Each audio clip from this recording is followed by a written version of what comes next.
salut maa ngi leen présenté tuto bi maanaam nan ngay def ba génne statut sa téléphone boo duggee ci mes fichiers nga bës ci kaw dem paramètre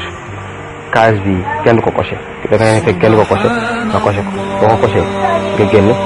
dugg sa WhatsApp ci dossier WhatsApp bi boo ci duggee dugg média boo duggee média statut bi ngi nii ci kaw statut boo xooloon rek bu la neexee nga jël ko fii bu ma kenn laajee di statut. سبحانك ربي سبحانك سبحانك ما أعظم شانك سبحانك ربي سبحانك